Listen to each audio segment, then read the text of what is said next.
جی ٹھیک ہے. کیا شیطان علاج میں رکاوٹ ڈال سکتا ہے؟ یہاں اہم نکات درج ذیل ہیں. نمبر ایک، چھپی ہوئی رکاوٹیں. کبھی بیمار شخص مکمل طور پر نظر آ رہا ہے، علاج کرنے کے باوجود شفا میں رکاوٹ محسوس کرتا ہے. وجہ اکثر روحانی یا نفسیاتی رکاوٹیں ہوتی ہیں جو نظر نہیں آتی. شیطان کا کردار. شیطان کبھی دل میں فتور، سستی یا ترک عمل پیدا کرتا ہے. وہ انسان کو ایسا محسوس کرواتا ہے کہ علاج بے فائدہ ہے، یا قرآن اور رقیہ پڑھنا وقت ضائع کرنا ہے. یہ نہ صرف روحانی علاج میں رکاوٹ بلکہ جسمانی میں بھی اثر ڈال سکتا ہے، خاص طور پر جب اللہ کی مدد مانگنے میں سستی ہو. ایک کینسر کیس آیا میرے پاس، ایک نہیں کئی ماشاءاللہ ٹھیک بھی ہوئے ہیں ہمارے ساتھیوں سے، مجھ سے باقاعدہ آن لائن رقیے سے. اس دن لاسٹ سٹیج پہ ایک کیس آیا تو بس ان کا مطلب ایک رکاوٹ ڈال کے نہیں کرا سکے وہ علاج on line, out of country کا کیس تھا.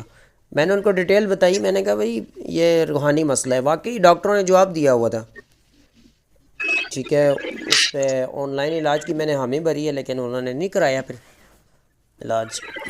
ٹھیک ہے. اور اس طرح نا کہ کیا کہتے ہیں، حامی میں نے بھر لی تھی، لیکن شیطان رکاوٹیں وسوسے، بات وہی آتی ہے نا، ڈالتا ہے وسوسے شیطان تاکہ علاج نہ کروا سکیں. تو وہ ٹھیک ہو رہا ہے نا، تو بلڈ کینسر بلڈ میں ہوتا ہے، شیطان خون میں گردش کرتا ہے، حدیث ہے نا. تو ٹھیک ہو جانا تھا اس نے ماشاءاللہ، ہوئے بھی ہیں ماشاءاللہ، اور اس نے بھی ہو جانا تھا ٹھیک. لیکن اللہ المستعان، اللہ رحم فرمائے سب پہ. اچھا، شیطان جو ہے نا سستی انسان ڈالتا ہے. انسان جب نیت کرتا ہے علاج شروع کرنے کی، اچانک کاہلی، بھٹکنا، نفور محسوس ہو سکتا ہے. یہ شیطان کی چال ہے تاکہ علاج ترک ہو جائے یا کمزور ہو جائے. حل اور رہنمائی اس کی ہے کہ علاج میں مستقل مزاجی، یہ میوٹ کر دیں، میوٹ کر دیں پلیز، شور آ رہا ہے. علاج میں مستقل مزاجی اور سچے دل سے اللہ پر بھروسہ ضروری ہے. قرآن کی تلاوت، رقیہ کی پابندی اور دل دعا میں تسلسل رکھیں. چھوٹی چھوٹی کامیابیاں جمع کریں، کبھی مایوس نہ ہوں. اگر رکاوٹ محسوس ہو تو دعاؤں اور اذکار وضو کے ذریعے شیطان کے اثر کو کم کیا جا سکتا ہے. نتیجہ کیا ہے جی؟ شیطان واقعی روحانی اور نفسیاتی رکاوٹیں پیدا کر سکتا ہے، لیکن علاج مکمل ترک کرنا حل نہیں ہے. مستقل مزاجی، دعا و قرآن سے تعلق، اللہ کی مدد سے رکاوٹیں ختم ہو سکتی ہیں. ٹھیک ہے. تو یہ چیزیں نا بہت ضروری ہیں. جیسا کہ کئی کیس آئے ہیں ایسے، علاج ہی نہیں کرانے دیا اس کو شیطان نے. اچھا، اور تمثیلی مس بھی ہم پڑھ چکے ہیں. ٹھیک ہے. ایکٹنگ جس کو کہتے ہیں، جن ڈال دینا جھوٹ موٹ کا، وہ اپنے آپ کو بھی مصیبت میں ڈالتا ہے، گھر والوں کو بھی، اور جادوگروں کے راستے کھولتے ہیں. ٹھیک ہے. اچھا، ہم نے یہ پڑھ لیا ہے. ٹھیک ہے. ایکٹنگ اور اس میں کیا فرق ہے، یہ ڈیٹیل ہمیں ضرورت نہیں ہے ابھی، کیونکہ ہم پڑھ چکے ہیں. مس الوہمی اور مس تمثیلی یہ پڑھ چکے ہیں ہم. یہ نہیں کرنا چاہیے انسان کو. ٹھیک ہے نا. اور اب مس وہمی میرا خیال ہے کہ ہم تھوڑا سا پڑھ لیتے ہیں. جو ایکٹنگ والی مس ہے، یعنی جھوٹ موٹ کا جن ڈالنا خود پہ، وہ تو ہم نے پڑھ لیا. اب ہم پڑھتے ہیں جی نفسیاتی مسئلہ ہے، جس کو وہ غیر مطلب ہے کہ جان بوجھ کر نہیں کرتا ایسا. ٹھیک ہے. وہمی مس اور جھوٹے مس میں، حقیقی مس میں فرق کیا ہے؟ تعارف. راکی کے لیے میدان میں سب سے خطرناک صورتحال یہ ہے کہ تینوں آلات کی علامات ایک جیسی معلوم ہو. بڑی خطرناک بات ہے یہ تشخیص میں. تمثیلی مس جان بوجھ کر جھوٹ اور اداکاری کو کہتے ہیں. وہمی مس نفسیاتی اثرات اور غیر حقیقی تخیل خیالات کو کہا جاتا ہے. حقیقی مس جن کی طرف سے اصل نقصان جو رقیہ کے دوران واضح ہوتا ہے، تاکہ الجھن نہ ہو. ہر حالت کے فرق کو جانچنا ضروری ہے، خاص طور پر نیند، بیداری، تشنج اور رقیہ کے دوران. اچھا، نیند میں علامات کیا ہیں؟ تمثیلی مس کی خواب گھڑنا یا بدلنا، متضاد خواب ہوتے ہیں. وہمی مس خوف پر مبنی خواب، جن کو مریض نے تخیل یا سنا ہو. ٹھیک ہے. جن باتوں کو مریض نے سنا ہوتا ہے نا، وہ خیالات اس کے دماغ میں آتے جاتے رہتے ہیں، وہمی مس ہے اس کو بولتے ہیں، لیکن مستقل نہیں ہوتا یہ سب، ٹھیک ہے۔ حقیقی مس کیا ہے؟ واضح اور متواتر خواب، جیسے ڈرائنے خواب، بلند جگہ سے گرنا، نقصان دہ جانور، سانپ، کتے، بلی، جنسی حملہ یا گلا گھونٹنا وغیرہ وغیرہ۔ بیداری میں علامات کیا ہیں؟ الاعراض فی الیقظہ، ٹھیک ہے۔ اب تمثیلی مس کے اندر کیا ہے؟ مصنوعی حرکات، واضح مبالغہ، بات اور عمل میں تضاد۔ وہمی مس، غیر ضروری شدید خوف، اضطراب، علامات نفسیاتی زیادہ ہیں۔ حقیقی مس میں کیا ہے؟ اذان یا نماز کے وقت سینے میں تنگی ہے، وجہ سر درد، سستی اور تنہائی، ٹھیک ہے۔ بے وجہ اس کی نماز اذکار اذان کے وقت نہ تنگی ہوتی ہے، سر درد بغیر وجہ کے، سستی، تنہائی، منتشر درد قدم، یہ نہیں کہ کچھ چیز لگی ہے تو اس لیے سر درد ہے، بلا وجہ سر درد، ٹھیک ہے، بلا وجہ اس کو اذان اور اس چیزوں سے نفرت۔ اب منتشر درد ہوتا ہے، ٹھیک ہے، اور دیگر آثار بھی بغیر طبی وجہ کے بیان ہو چکے ہیں پہلے۔ تشنج میں فرق کیا ہے؟ تمثیلی مس میں کنٹرول شدہ تشنج ہوتا ہے، مریض آنکھیں کھول سکتا ہے، ہنس سکتا ہے، اپنے آپ نام پر جواب دے سکتا ہے، ٹھیک ہے۔ وہمی مس میں عام طور پر مکمل تشنج نہیں بلکہ ہلکی حرکتیں نفسیاتی اثر کی وجہ سے ہوتی ہیں، اور حقیقی مس شدید تشنج مریض کے اختیار سے باہر ہوتا ہے، چہرے کے تاثرات بدلتے ہیں، جسم کا بھاری پن، اور جن مریض کی زبان سے بول بھی سکتا ہے بغیر قابو کے، ٹھیک ہے۔ رقیہ کے دوران فرق کیا ہے؟ التفاعل اثناء الرقیہ، تمثیلی مس کیا ہے؟ کسی بھی آیت پر چیخنا یا رونا، حتیٰ کہ رحمت کی آیات پر بھی، یہ فراڈ ہے۔ رد عمل غیر مستقل، اور وہمی مس میں شدید خوف اور اضطراب، پسینہ آنا، رونا، مگر جن کی حقیقی علامات نہیں ہیں۔ حقیقی مس میں کیا ہے؟ مخصوص آیات، آیات سحر، حسد، مس پر اثر واضح، چیخ، قے آنا، ٹھیک ہے، آواز میں تبدیلی، جن مریض کی زبان سے بول بھی سکتا ہے۔ اب خلاصہ کیا ہے؟ تمثیلی مس میں خواب گڑے جاتے ہیں، اور بیداری میں مصنوعی حرکات، مبالغہ وغیرہ، ٹھیک ہے، اور قابو شدہ تشنج ہوتا ہے، مکمل شعور ہوتا ہے اس ٹائم، ٹھیک ہے۔ اثناء رقیہ میں کیا ہوتا ہے؟ چیخ یا رونا یا رد عمل غیر مستقل، یہ تمثیلی مس کا۔ اور مس الوہمی کے بارے میں کیا ہے جی؟ نیند میں خوف پر مبنی خواب ہوتے ہیں، اور بیداری میں غیر ضروری خوف و اضطراب ہوتا ہے، اور نادر، بہت تھوڑا کمزور تشنج اس کو مطلب ہے کہ تکلیف جس کو آپ کہہ سکتے ہیں وہ ہوتا ہے، ٹھیک ہے۔ اور رقیہ کے دوران کیا ہوتا ہے؟ خوف، رونا بغیر جن کی علامات کے، ٹھیک ہے نا، خوف، رونا بغیر جن کی علامات کے، وہ نفسیاتی مریض ہے یہ۔ مثل حقیقی میں ڈراؤنے خواب، اچھا، سینے میں تنگی، تنہائی، درد وغیرہ بیداری میں، ٹھیک ہے، سینے میں تنگی، تنہائی و درد، اور شدید تشنج، آواز میں تبدیلی بھی ہوتی ہے۔ اثناء رقیہ میں کیا ہوتا ہے؟ چیخ، قے، جن کا اثر، واضح رد عمل۔ خلاصہ کیا ہے؟ مس تمثیلی جھوٹ اور دھوکہ ہوتا ہے، مس وہمی میں خوف اور نفسیاتی اثر ہوتا ہے، حقیقی مس میں حقیقی نقصان، رقیہ میں واضح، ٹھیک ہے۔ یہ میوٹ کیوں نہیں کرتے آپ لوگ؟ میوٹ کر دیا کریں پلیز، آپ کو پتہ ہے ریکارڈنگ خراب ہو جاتی ہے۔ حقیقی نقصان کب ہوتا ہے؟ حقیقی مس میں کیا ہوتا ہے؟ حقیقی نقصان، رقیہ میں واضح ہو جاتا ہے۔ راقی تجربہ کار اللہ کے فضل سے فرق کو کر سکتا ہے، علامات کی مستقل مزاجی پر بھروسہ کرنا چاہیے، وقتی رد عمل پر نہیں۔ خاتمہ وعظی، جی آگے پڑھیں جی آپ ذیشان صاحب۔ صاحب یہ اسکرین نہیں موو ہوئی، آپ کی وہیں پہ ٹکی ہوئے شیطان کا کردار۔ اللہ اکبر، یہ کیوں جی؟ چلیں آ جائے گی ابھی انشاءاللہ۔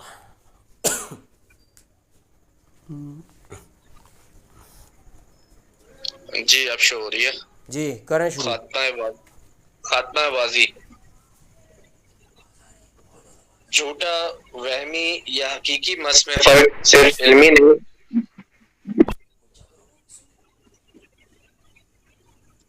پڑھو قاری صاحب. جی جی پڑھیں پڑھیں. خاتمہ بازی. جھوٹا وہمی یا حقیقی مس میں فرق صرف علمی نہیں بلکہ عبادت اور دیانت ہے. یہ ہمیں وقت بچانے، دین کی حفاظت کرنے اور اللہ کی رضا حاصل کرنے میں مدد دیتا ہے. ذمہ داری عظیم ہے اور میدان میں آزمائشیں ہیں، اور کامیاب وہی ہوگا جو اللہ کے ساتھ سچا اور مخلص ہو. دعا. دعا. ٹھیک ہے.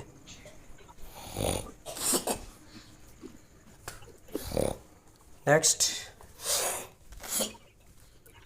یہ سمجھ آ گئی ہے نا؟ جی. اس میں کیا سمجھ آیا آپ کو؟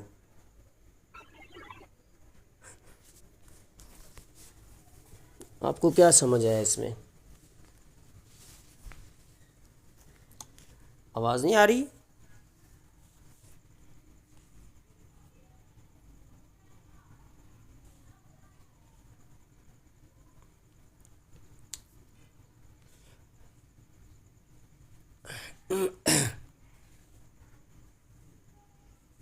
اچھا، یہ اس میں یہ ہے نا کہ مس کی قسمیں بتا رہے تھے یہ، ٹھیک ہے، مس کی قسمیں بتا رہے تھے. اب نیکسٹ ہے الدرس الثانی مرحلہ رابعہ شروع ہو گیا ہے. مس وہمی کی مزید انشاءاللہ یہ بتائیں گے اب، ٹھیک ہے نا؟ مس کی مزید انشاءاللہ مزید انشاءاللہ یہ بتائیں گے بس مس وہمی کی. ہاں جی.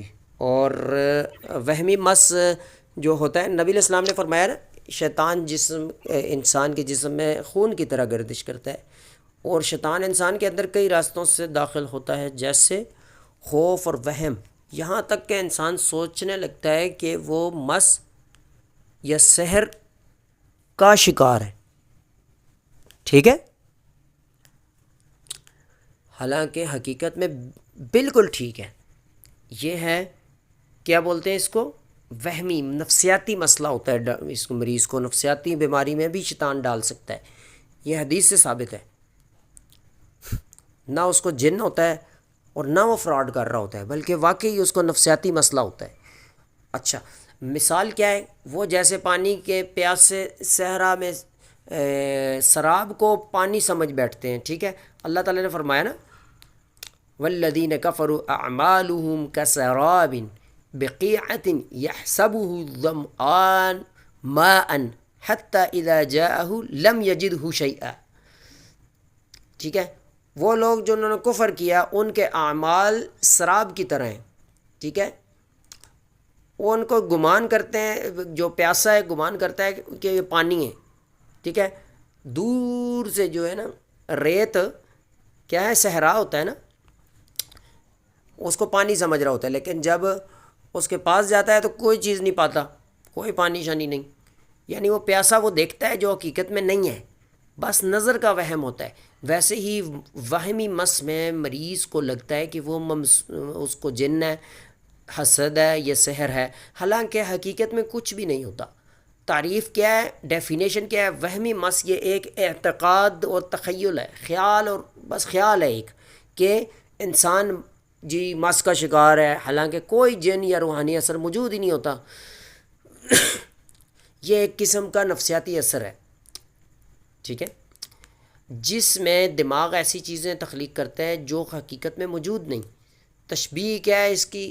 وہم بالکل سراب کی طرح ہے، صحرا، ریت اس کی طرح ہے. پیاسا پانی سمجھتا ہے لیکن وہ حقیقت میں پانی نہیں ہوتا، دور سے ریت اور صحرا کو پانی سمجھ رہا ہوتا ہے پیاسا. نفسیات میں اسے کہتے ہیں القوت الوہمیہ، یعنی دماغ کی وہ طاقت جو انسان کو غیر موجود چیز سے خوفزدہ کر دیتی ہے. اسباب کیا ہیں؟ میدان اور نفسیات. شدید خوف جن سے اور سحر سے، جس سے انسان اپنے خیالات کا قیدی بن جائے، اور رخی شرعیہ سے لا علمی اور دوسروں کے اقوال پر انحصار، یہ وجہ ہے. ٹھیک ہے؟ سبب ہے. قصے اور کہانیوں سے متاثر ہونا، یہ ناول ڈائجسٹ پڑھ پڑھ کے نا غیر شرعی، تب بھی ایک دماغ قائم ہو جاتا ہے اس کے بارے میں، فلمیں دیکھ دیکھ کے، ٹھیک ہے، یہ بلاؤں والی فلمیں دیکھ دیکھ کے، جنوں والی ڈرامے دیکھ دیکھ کے. اچھا، قصے اور کہانیوں سے متاثر ہونا تاکہ خود کو مس کا شکار سمجھ لے، یہ معاملہ ہوتا ہے. نفسیاتی اضطراب جیسے ڈپریشن، انگزائٹی، جسے مس سمجھ لیا جائے. خود ایحاء، اگر مریض نے مس کی علامات سنی یا دیکھی ہوں تو دماغ انہیں خود اپنانا شروع کر دیتا ہے، ٹھیک ہے، یہ بھی ہو جاتا ہے. زیادہ جن جن جادو جادو جادو کرتے رہے نا تو جو ارد گرد والے ہیں وہ بیچاروں کو تھوڑی سی کوئی اور مسئلہ بھی ہوتا ہے، کہتے ہیں وہ جن جادو ہو گیا جی، جن جادو کی وجہ سے ہو رہا ہے، یہ اتنا بھی نہیں وہ کرنا چاہیے، ٹھیک ہے. مقصد نفسیاتی محرکات، اپنی مشکلات کا آسان حل تلاش کرنے کی بجائے اس کے کہ اصل مسائل کا سامنا کریں، ٹھیک ہے. بات یہ ہے کہ اپنی مشکلات کا آسان حل تلاش کرنا یہ ہونا چاہیے، بجائے اس کے کہ اصل مسائل کا سامنا کریں. توجہ اور ہمدردی حاصل کرنا، ہر مسئلے کا سبب مس قرار دے کر ذہنی سکون پانا، ٹھیک ہے. یہ کیوں ہوتا ہے؟ تاکہ مجھے مطلب ہے کہ اس کا دماغ تھوڑا سا ہلا ہوا ہے، سمجھو کہ مس کا وہ ایک دماغ میں بیٹھ گیا اس کے، تو یہ چیز خطرناک ہے. علامات بیداری میں کیا ہے؟ غیر منطقی شدید خوف، یہ نفسیاتی مریض کی مس کی علامات ذہن میں لا کر جسمانی تقلید، جسمانی اس کے پیچھے پیچھے چلنا، جیسے کپ کپی یا چیخنا. تضاد کیا ہے؟ کبھی کہتا ہے نیند نہیں آتی، کبھی کہتا ہے نیند بالکل ٹھیک ہے. حقیقی مس کی طرح واضح آثار نہیں ہیں جیسے قدمات یا شدید تشنجات، جسم اکڑاؤ وغیرہ جسم میں، ٹھیک ہے. علامات جو نیند میں ہیں نا، وہ بے قاعدہ خواب نہ دہراتے ہیں نہ ایک جیسا سلسلہ. دوسرا یہ ہے کہ خواب میں جن یا سحر وہ دیکھتا ہے جو دوسرے نے بتایا، یعنی نقل. بات وہی ہے نا، سن کے وہی چیز پھر اس کو نظر آتی ہے. سوال دوبارہ کرنے پر خواب کی کہانی بدل جاتی ہے، ٹھیک ہے. علامات تشنج یا رقیہ کے دوران مریض رونا، چیخنا یا تشنج کر سکتا ہے، مگر جب چاہے رک سکتا ہے. مخصوص آیات سے متاثر نہیں، کسی بھی آیت یا حتیٰ کہ راقی کے خاموش ہونے پر بھی رد عمل دے سکتا ہے. مکمل شعور و آگاہی کے ساتھ سنتا اور سمجھتا ہے. کبھی آنکھیں چھپ کے کھولنا یا مسکرانا جو ظاہر کرتا ہے کہ یہ وہم ہے، ٹھیک ہے. جو یہ ساری چیزیں کیا ظاہر کرتی ہیں کہ یہ وہمی مریض ہے، اس کو جن جادو حسد مس نہیں ہے. راقی کا طریقہ کار صبر سے کام لینا اور فوری فیصلہ نہ کرنا. نفسیاتی پہلو پر توجہ، مریض کو سکون دینا اور اللہ پر یقین مضبوط کرنا. رقیہ شرعی خود سکھانا، اگر واقعی وہم ہے تو استقامت سے ختم ہو جائے گا. ضرورت پڑنے پر طبی ماہر یا سلوکی معالج کے پاس جانا، ٹھیک ہے. خلاصہ سبق، وہمی مس یعنی نفسیاتی مریض جو ہے نا، حقیقی مس نہیں ہوتا یہ، بلکہ نفسیاتی ایحاء یا خوف ہے. جیسے پیاسے کو سراب پانی لگتا ہے، ویسے ہی یہ حالت دماغ کی تخلیق ہے، دماغ کی تخلیق ہے. علاج کیا ہے؟ صحیح علم، آسان رقیہ شرعیہ اور نفسیاتی رہنمائی. کیا ہے؟ وہمی مس شیطان کے خطرناک راستوں میں سے ایک ہے جو یقین کو کمزور کرتا ہے اور انسان کو خیالات اور وہم اور تخیلات کا قیدی بناتا ہے. ایماندار اپنے دل کو ذکر قرآن سے مضبوط کرے اور جان لے کہ صرف اللہ ہی محافظ و شفا دینے والا ہے، ٹھیک ہے. دعا کرنی چاہیے اللہ سے. اللہ اکبر. اچھا، رقیہ کے دوران سردی، ٹھنڈک، کپ کپی یا بدن کا کانپنا نظر آ رہی ہے اسکرین سے شان صاحب؟ تو پڑھیں پھر. جی آ رہی ہے، سٹارٹ کریں. رقیہ کے دوران سردی، ٹھنڈک، کپ کپی یا بدن کا کانپنا. رقیہ شریعہ کے دوران سردی محسوس ہونا، بدن میں ٹھنڈک آنا، کپ کپی طاری ہونا یا جسم کا کانپنا، یہ سب شیطان پر رقیہ کے اثر اور جسم کے رد عمل کی علامتیں ہو سکتی ہیں۔ اکثر جس مریض کو سردی محسوس ہو اس پر عین معجبہ تعریفی نظر کا اثر ہوتا ہے، عین اور جسے معجبہ، معجبہ کہتے ہیں تعجب کی نظر، عین نظر، معجبہ تعجب کی یعنی حیرانگی کی نظر کا اس پر مطلب ہے کہ ہم اندازہ مطلب لگا سکتے ہیں، کہہ سکتے ہیں، ہم گیس لگا سکتے ہیں۔ کیوں؟ کیونکہ اکثر جس مریض کو سردی محسوس ہو نا اس پر عین معجبہ تعریفی نظر، تعجب کی نظر، یعنی ہو کیا علم ہے بھائی تمہارا، تو یہ تعجب ہو گیا کا اثر ہوتا ہے۔ اور جسے پسینہ آ جائے یا جسم میں گرمی محسوس ہو پھر اس کے فوراً بعد ٹھنڈک محسوس ہو، یہ اس بات کی دلیل ہوتی ہے کہ عین اور حسد کی اذیت جسم سے نکل رہی ہے۔ ٹھیک ہے، کیا کہا ہے میں نے؟ پڑھیں، سمجھائیں مجھے۔ اور جسے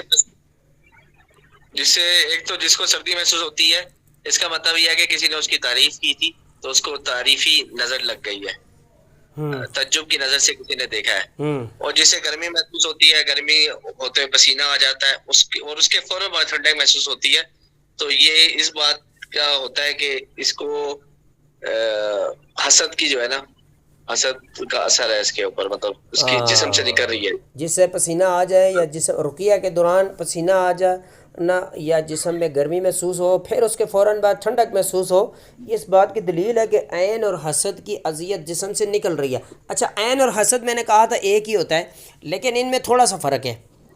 عین نظر کو کہتے ہیں، کیا ہے جی، اوہو آپ کی کیپ بہت اچھی ہے، آپ نے یہ عید کو جو کیپ خریدی ہے نا سر پہ بہت پیاری لگ رہی ہے، یہ کیا ہے؟ یہ نظر ہے۔ لیکن حسد کیا ہے؟ حسد میں ڈبل چیز ہوتی ہے، ایک تو بڑی پیاری لگ رہی ہے، دوسرے نمبر پر جالس پن ہوتا ہے کہ یہ اس سے دور ہو جائے، اس سے گر جائے یا مجھے مل جائے، یہ ڈبل اثر ہو گیا۔ عین سنگل اثر، حسد میں ڈبل اثر، ٹھیک ہے، لیکن ہوتی ہے نظر اور حسد ہی ہے، قریب قریب ہے نا معنی کے لحاظ سے، اس لیے اکٹھا کہہ دیتے ہیں اس کو، نظر حسد ہے جی فلاں کو۔ جی آگے پڑھیں۔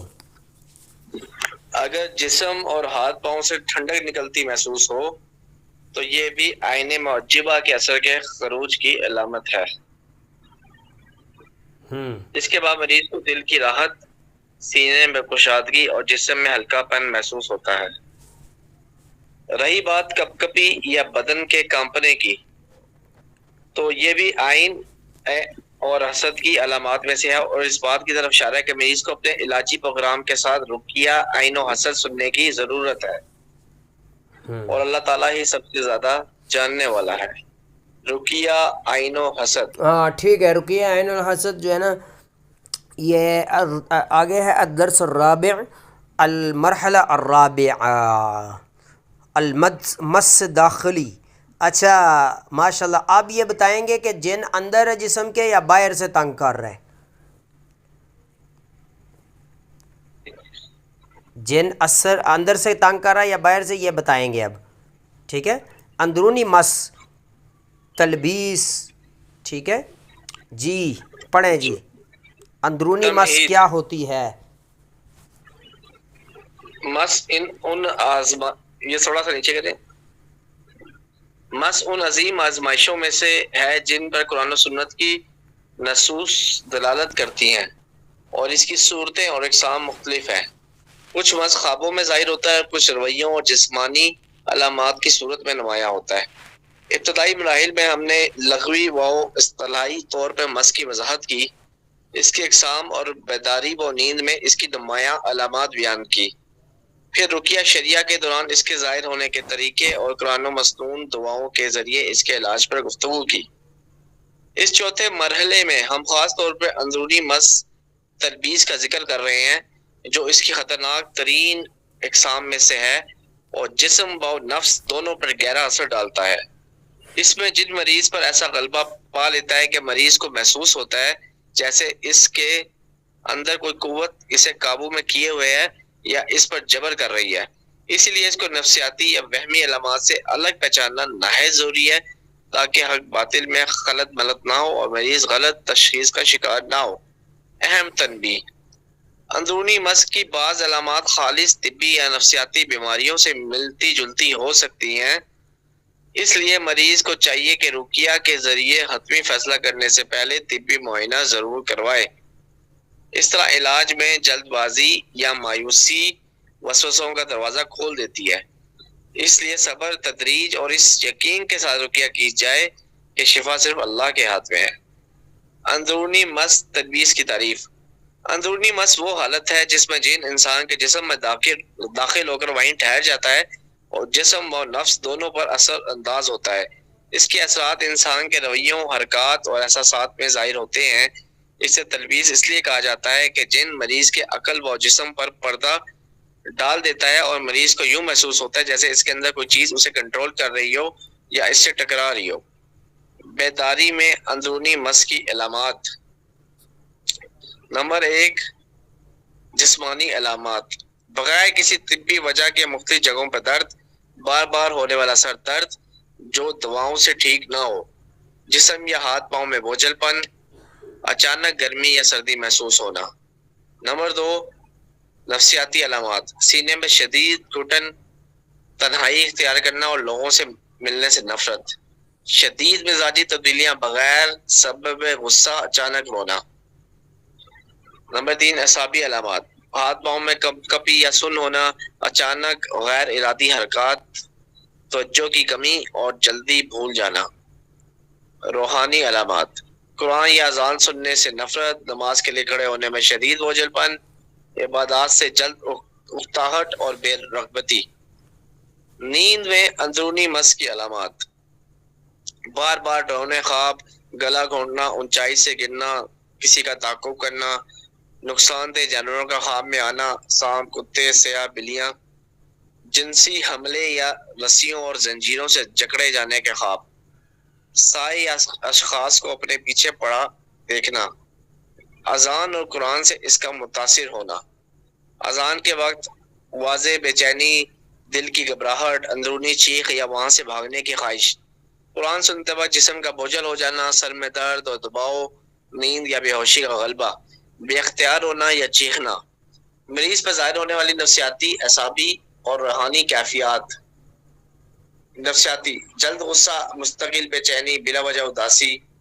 اعصابی: وقفے سے تشنج، کپی، جسم کے مخصوص حصوں کو چھونے پر شدید رد عمل۔ روحانی: ذکر سے دوری، قرآنی ورد پورا نہ کر پانا، عبادت گاہوں سے نفرت۔ علاج: اندرونی مس کے لیے خاص رقیہ شریعہ جو سبق کے نیچے تیار کی گئی ہے پڑھا جائے۔ مریض پر براہ راست پینے اور غسل کے لیے پانی پر، جسم پر لگانے کے لیے تیل پر۔ نمبر 2، مناسب دعائیں: اللہ کی پناہ مانگنا، شفا کی دعائیں کرنا، شیاطین کو دور کرنے کی دعائیں۔ مطابعت: متعدد نشستوں میں رقیہ کی تکرار اور مریض کا عبادات، خصوصاً نماز اور اذکار کی پابندی کرنا، تحسین صبح و شام کے اذکار اور سونے کے اذکار۔ رقیہ کے مکمل متون قرآن آیات اور دعائیں اس پوسٹ کے نیچے رقیہ کے مکمل متن یعنی اس کو الفاظ کو پڑھنا، قرآن آیات اور دعائیں۔ ہاں جی ٹھیک ہے، اس پوسٹ کے نیچے تصویر کی صورت میں منسلک ہوں گی، جیسا کہ آپ نے خود جو ہے نا یہ ساری ڈیٹیل۔ اندرونی مس بیرونی مس سے زیادہ خطرناک ہے کیونکہ یہ جسم کے اندر ٹھہر کر مریض کو نفسیاتی، اعصابی اور روحانی طور پر متاثر کرتا ہے۔ اس کی پہچان اذان اور قرآن سے شدید اثر پذیری اور بیداری و نیند میں مسلسل علامات سے ہوتی ہے۔ اس کا علاج صبر، تسلسل کے ساتھ رقیہ شرعیہ، ذکر اور تحسین کا تقاضا کرتا ہے۔ ٹھیک ہے، اندرونی مس ایک بڑی آزمائش ہے جس کے ذریعے اللہ بندوں کو آزماتا ہے، اور بسا اوقات یہی آزمائش بندے کو مطلب ہے کہ یہ زیادہ بڑھ جاتی ہے۔ ٹھیک ہے نا، یاد رکھنا چاہیے کہ علاج صرف رقیہ تک محدود نہیں بلکہ ایمان سے بھرے دل، ذکر سے تر زبان اور اطاعت گزار اعضاء کا محتاج ہے۔ مس کوئی چیز نہیں ہے انشاءاللہ، اللہ کے قرآن کے ساتھ علاج اگر آپ پابندی سے کریں تو ٹھیک ہے، ہر بیماری کا علاج موجود ہے، تسلی رکھنی چاہیے۔ جو اللہ کے ساتھ سچا ہوتا ہے اللہ اس کے ساتھ سچا ہو جاتا ہے، جو اس سے مدد مانگتا ہے وہ اس کی مدد کرتا ہے۔ بس صبر کرو، مایوس نہ ہو، بے شک تنگی کے ساتھ آسانی ہے اور آزمائش کے بعد کشادگی، ٹھیک ہے، دعا مانگنی چاہیے۔ اب یہ تھی جسم کے اندر مس، اور ایک ہے جسم کے باہر سے جن تنگ کر رہا ہے، مس سے خارجی بولتے ہیں اس کو، بیرونی مس۔ جی پڑھیں۔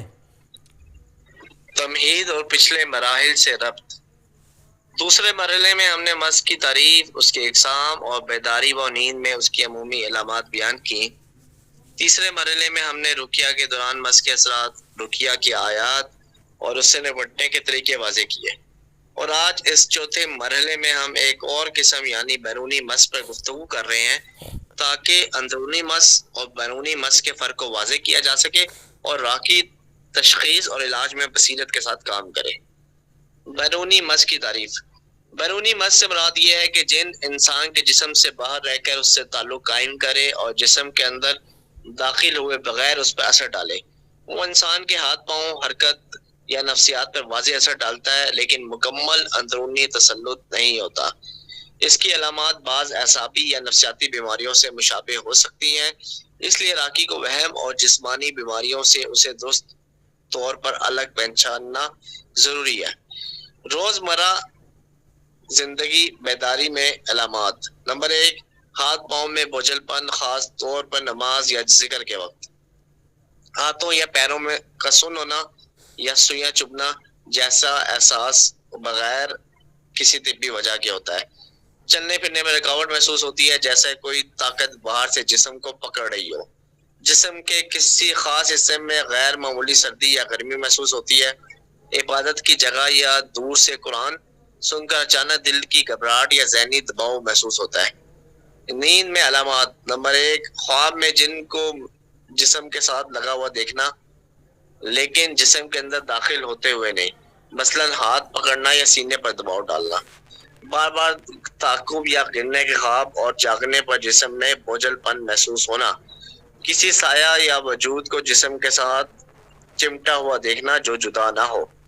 اذان اور قرآن سے متاثر ہونا۔ اذان سنتے وقت ہاتھ پاؤں میں کب کبھی یا سن ہونا اور کبھی ہاتھ یا پاؤں کا بے اختیار ہٹ جانا۔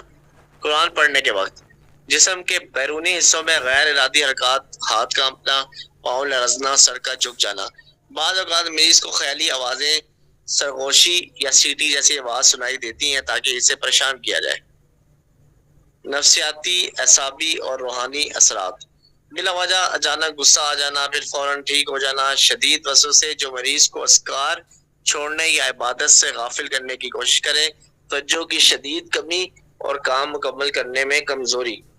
علاج وہی ہوگا جو پہلے عام مس کے لیے بیان کیا گیا تھا مرحلہ دوم اور سوم میں۔ اس کے ساتھ مزید یہ امور کیے جائیں: عمومی رقیہ شریعہ، خاص طور پہ حفاظت کی آیات جیسے آیت الکرسی اور سورہ بقرہ کی آخری 2 آیات۔ صبح شام کے اذکار کی پابندی، خاص طور پہ شیطان سے حفاظت کے اذکار۔ ہمیشہ باوضو رہنے کی کوشش اور باوضو سونا۔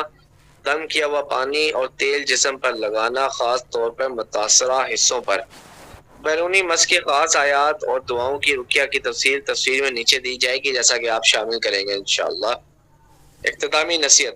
یہ سبق ہمیں بتاتا ہے کہ بیرونی مس اگرچہ جسم میں حرکات، بوجھل پن اور وسوسوں کی صورت میں ظاہر ہوتا ہے، مگر حقیقت میں اللہ کے ذکر اور قرآن کی حفاظت کے سامنے بہت کمزور ہے۔ شیطان کو اللہ کے مخلص بندوں پر کوئی طاقت حاصل نہیں ہوتی۔ جب راکی اور مریض اللہ کی کتاب اور سنت کو مضبوطی سے تھام لیتے ہیں تو شیطانی ہیلے ختم ہو جاتے ہیں اور اذیت دور ہو جاتی ہے اللہ کے حکم سے۔ بس دلوں کو اللہ سے وابستہ رکھو، شیطان کے مکر سے نہ ڈرو، کیونکہ وہ اس بندے پہ غالب نہیں آ سکتا جو اپنے رب کی پناہ میں آ جائے۔ دیکھیں نا ماشاءاللہ کتنے زبردست طریقے سے ہمیں بتایا گیا ہے، ٹھیک ہے، اور لوگ تویز گنڈوں کی طرف جا کے علاج کروا رہے ہیں۔ قرآن و سنت میں اتنا بہترین قسم کا علاج ہے نا کہ اللہ اکبر۔ اچھا آگے ہے، یہ پڑھیں ذرا، اس باطل قول کی تردید کے سحر محض کونی اسباب ہے، حالی اسباب میں سے، ٹھیک ہے۔ حالیہ حالیہ دنوں میں ایک باطل و گمراہ کن بات پھیلائی جا رہی ہے کہ یہ پہلے کی بات ہے کہ سحر محض کونی اسباب ہے، جیسے گرمی، کشش ثقل، بارش، بجلی، حتیٰ کہ بعض لوگ سفید سحر اور کالا سحر جیسی اصطلاحات بھی گھڑ رہے ہیں۔ یہ بات نہایت خطرناک اور سراسر باطل ہے، جو قرآن، سنت، اجماع امت کے خلاف ہے۔ حق یہ ہے کہ سحر ایک غیبی شیطانی حقیقت ہے جس کا فطری قوانین سے کوئی تعلق نہیں۔ اول یہ ہے کہ کونی اسباب اور غیبی اسباب میں فرق یہ ہے، جی پڑھیں ذرا کونی اسباب۔ جیسے بارش، گرمی، کشش ثقل وغیرہ جنہیں حواس، تجربے اور علم کے ذریعے جانا جا سکتا ہے۔ غیبی اسباب جنہیں صرف وحی کے ذریعے جانا جاتا ہے، جیسے سحر، جنات اور رشتے۔ سحر ایک شرعی غیب ہے، کوئی طبی یا فطری مظہر نہیں، اور اس کا راز شیاطین سے جڑا ہوا ہے۔ یہ غیب چیز ہے نا، غیب چیز ہے۔ دوسرا یہ ہے کہ اللہ قرآن میں فرماتے ہیں نا، سورہ بقرہ کے آیت نمبر 102 میں، شیطانوں نے کفر کیا، وہ لوگوں کو جادو سکھاتے تھے، یعنی سحر شیطان کی تعلیم ہے، کوئی کونی قانون نہیں ہے۔ اور فرمایا ہے کہ اے اللہ میں تیری پناہ چاہتا ہوں گروں پر پڑھ پڑھ کر پھونکنے والیوں کے شر سے۔ مفسرین کہتے ہیں اس سے مراد وہ جادوگرنی ہیں جو گریں لگا کر شیاطین سے مدد لیتی ہیں۔ پس سحر نہ توانائی ہے اور نہ مقناطیس، بلکہ شیاطین کے ذریعے ہی ہوتا ہے، ٹھیک ہے۔ اور حسد کے بارے میں نے ایک بات کی تھی، انہوں نے بھی ایک بات لکھی ہے کہ حسد خود ہو جاتا ہے، حالانکہ ایک حدیث ہے، حدیث اس پر مجھے ملی ہے، لہٰذا میں اضافہ کرنا چاہتا ہوں کہ خود حسد ایک، دیکھیں یہ کہتے ہیں کہ سحر کے ساتھ جادوگر منتر اور شیاطین کو استعمال کرتا ہے، اور مس میں جن خود آتا ہے، لیکن حسد میں اور نظر میں جن نہیں ہوتا، حالانکہ اس میں بھی جن ہوتا ہے، ٹھیک ہے۔ کیوں؟ یہ علیحدہ ٹاپک ہے کہ بندے کا اپنا امزاد ہوتا ہے یا باہر والا آتا ہے۔ حدیث ہمیں ایک ملی ہے کہ شیطان بالکل تیار بیٹھا ہوا ہے، ٹھیک ہے، وہ لازمی بیچ میں ایڈ کرتا ہے اپنا اثر۔ یہ میں نے اصلاح کرنی تھی بات کی، پچھلے دروس میں بتایا گیا تھا کہ حسد کے ساتھ بھی شیطان، کیونکہ حدیث آ گئی نا، حدیث ہم نے لینی ہے جی، کہ شیطان بالکل تیار بیٹھے۔ آگے پڑھیں۔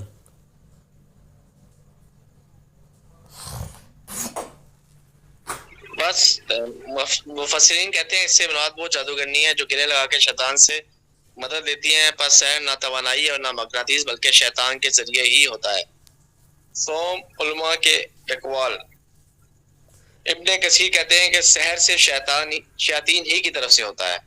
امام قرطبی فرماتے ہیں سحر شیاطین کی مدد اور ان سے استعانت کے بغیر نہیں ہوتا۔ شیخ الاسلام ابن تیمیہ فرماتے ہیں سحر شیاطین کی مدد اور ان سے قربت کے بغیر ممکن نہیں۔ ابن القیم فرماتے ہیں اکثر سحر شیاطین کی مدد کے بغیر مکمل ہی نہیں ہوتا۔ شیخ ابن باز فرماتے ہیں سحر شیاطین کی مدد کے بغیر ممکن نہیں، اسی لیے اس کا سیکھنا اور سکھانا کفر ہے۔ شیخ ابن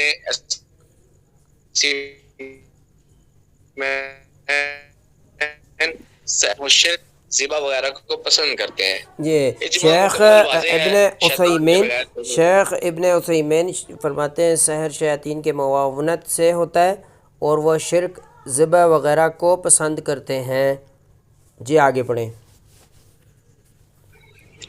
اجماع بالکل واضح ہے، شیاطین کے بغیر سحر نہیں۔ چہارم، اسے کوئی نہیں کہنے کا خطرہ۔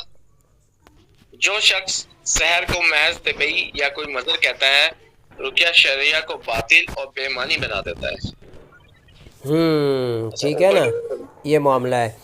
رقیہ، جو شخص سحر کو محض طبعی یا کوئی کونی مظہر کہتا ہے، رقیہ شرعیہ کو باطل اور بے معنی بنا دیتا ہے، انبیاء کی سنت پر طعن کرتا ہے، جنہوں نے قرآن کے ذریعے پناہ مانگی، انرجی اور سفید سحر اور کالا جادو جیسے باطل نظریات کا دروازہ کھول دیتا ہے، لوگوں کو وحی اور شریعت میں شک میں ڈال دیتا ہے، ٹھیک ہے۔ پنجم، سنت سے دلیل کیا ہے؟ بخاری مسلم میں ثابت ہے کہ نبی علیہ السلام پر سحر کیا گیا تھا، حتیٰ کہ آپ کو یہ گمان ہونے لگا تھا کہ آپ کوئی کام کر رہے ہیں حالانکہ وہ نہیں تھے۔ یہ اس بات کی سب سے بڑی دلیل ہے کہ سحر ایک حقیقی غیبی چیز ہے، محض فطری قوانین نہیں ہے۔ اللہ کے نبی پر سحر ہوا، لیکن قرآن و سنت کا حفاظت کا ذمہ اللہ نے چونکہ لیا ہوا تھا، لہٰذا آپ کی ذاتی مطلب لائف پر تو اس کا تھوڑا سا اثر نہ ہونے کے برابر پڑا، لیکن وحی کی حفاظت کو چونکہ اللہ نے یہ ذمہ لیا تھا، وحی پر کوئی اس کا اثر نہیں ہوا، ہر چیز سیو ہے، محفوظ ہے الحمدللہ جی۔ اور یہ ہے کہ یہ اس بات کی سب سے بڑی دلیل ہے کہ سحر ایک حقیقی غیبی چیز ہے، محض فطری قوانین نہیں ہے۔ خلاصہ کیا ہے؟ سحر نہ بجلی ہے، نہ بارش، نہ مقناطیس، سحر ایک شیطانی غیبی حقیقت ہے، جو اس کے خلاف کہے وہ قرآن، سنت اور اجماع کے خلاف جاتا ہے۔ رقیہ کرنے والوں کے لیے پیغام کیا ہے؟ اے رقیہ کرنے والو، تم پر لازم ہے کہ واضح کرو کہ سحر صرف شیاطین کے ذریعے ہوتا ہے، اور اس کا علاج صرف قرآن اور اذکار سے ہے۔ باطل نظریات پر خاموشی لوگوں کے دین کو مشتبہ بنا دیتی ہے، مشکوک بنا دیتی ہے، اور جھوٹے عاملوں کا راستہ کھولتی ہے، ٹھیک ہے نا۔ تو تنبیہ کیا ہے؟ کچھ لوگ لفظوں کا کھیل کھیل کر کہتے ہیں جی یہ انسانوں کے لیے غیبی ہے مگر شیاطین کے لیے کونی ہے، یہ بھی دھوکہ ہے، ٹھیک ہے نا، کیونکہ شیطان کا پورا عالم ہمارے لیے غیب ہے، جنات کو دیکھ نہیں سکتے ہمیں اسی کے بارے میں صرف اس کے بارے میں صرف وہی معلوم ہے جو اللہ رسول نے بتا دیا۔ تم جو چیز نہ تجربے سے جانی جا سکے اور نہ علم سے، تو وہ کونی کیسے ہو سکتی ہے جی۔ اب اللہ سے دعا کرنی چاہیے اللہ ہمیں حق دیکھنے اور اس پر اب چلنے کی توفیق عطا فرمائے۔ اچھا آگے ہے الدرس السادس، مرحلہ رابعہ، المس الطائفی، الاعراض، الاسباب والعلاج، ٹھیک ہے۔ یہ انشاءاللہ ابھی ہم شروع کر رہے ہیں۔ طائفی مس، ٹھیک ہے، طائف کس کو کہتے ہیں یہ انشاءاللہ ڈیٹیل میں ہم پڑھیں گے۔ ہاں جی، تمہید اور پچھلے مراحل سے ربط کیا ہے؟ ہاں جی پڑھیں آپ۔ تمہید اور پچھلے مراحل سے ربط، جیسا کہ ہم مرحلہ دوم میں مس کا معنی، اس کی اقسام، فقہی و لغوی وضاحت اور قرآن و سنت سے دلائل بیان کر چکے ہیں، پھر مرحلہ سوم میں رقیہ کے دوران تشخیص، آیات کے اثرات اور مریض کی کیفیت واضح کی، اور مرحلہ چہارم میں مس داخلی اور مس خارجی کی تفصیل اور ان کی علامات ذکر کی۔ آج ہم مس کی ایک اور قسم بیان کر رہے ہیں جس کا ذکر عام طور پر کم کیا جاتا ہے، اور وہ ہے مس طائفی۔ یہ قسم راکی سے گہری سمجھ بوجھ اور فہم کا تقاضا کرتی ہے، کیونکہ اس میں ایک ہی جسم میں ایک سے زیادہ جن اثر انداز ہوتے ہیں اور باری باری مریض پر اثر ڈالتے ہیں۔ قرآن کریم میں اس کی طرف واضح اشارہ موجود ہے، سورۃ اعراف کی آیت نمبر 201 میں۔